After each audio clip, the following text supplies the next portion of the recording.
ఈ రోజున సోదరి రాయపాటి శైలజ గారిని మహిళా కమిషన్ చైర్పర్సన్గా నియమించడం అనేది అమరావతి ఉద్యమాన్ని ముందుండి నడిపించినటువంటి ప్రతి ఒక్క మహిళకి ఇచ్చినటువంటి గౌరవంగానే మనం భావించాలి.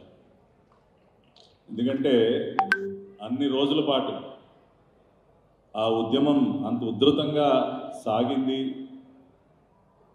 ఒక మంచి విజయాన్ని పొందగలిగింది అంటే దానిలో ప్రముఖ పాత్ర ఆ ఉద్యమ మహిళలదే.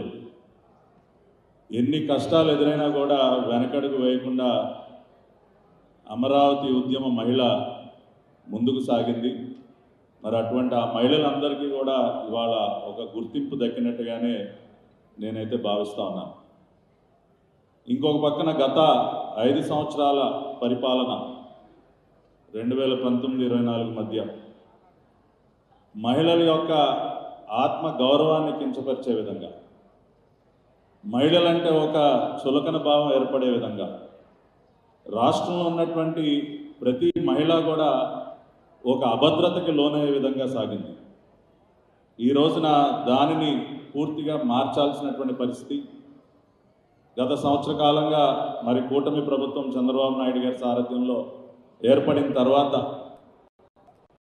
ఒక డైనమిక్ హోమ్ మినిస్టర్ని వంగలపూడి అనిత గారి రూపంలో మనకు అందించారు.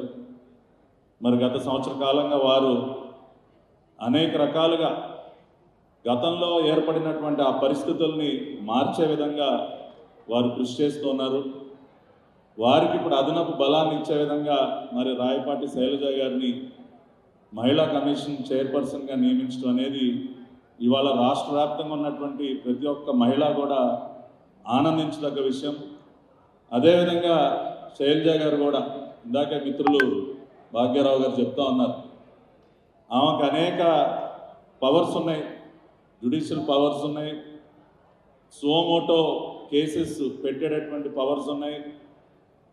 కంప్లైంట్స్ కోసం ఎదురు చూడకుండా ఎక్కడ ఏ చిన్న సంఘటన జరిగినా కూడా సుమోటో కేసెస్ ఫైల్ చేసి ఒక భయాన్ని సృష్టించాలి.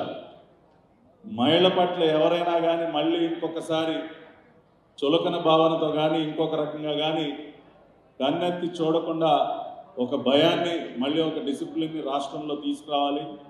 ఇంకా అక్కడక్కడ అటువంటి పోకడలు ఇంకా కనపడుతూ ఉన్నాయి.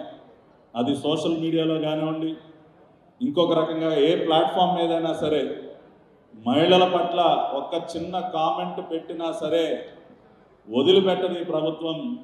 ఏ రకంగా అయితే మన హోంమంత్రి గారు పనిచేస్తూ ఉన్నారో అదేవిధంగా ఉమెన్స్ కమిషన్ చైర్పర్సన్గా శైలజ గారు కూడా అంత కఠినంగా వ్యవహరించాలి. మళ్ళీ సమాజంలో అటువంటి మార్పుకి శ్రీకారం చుట్టాలి అని చెప్పి హృదయపూర్వకంగా కోరుకుంటూ మరొకసారి వారికి నా హృదయపూర్వక శుభాకాంక్షలు, అభినందనలు తెలియజేస్తూ సెలవు తీసుకుంటున్నాను.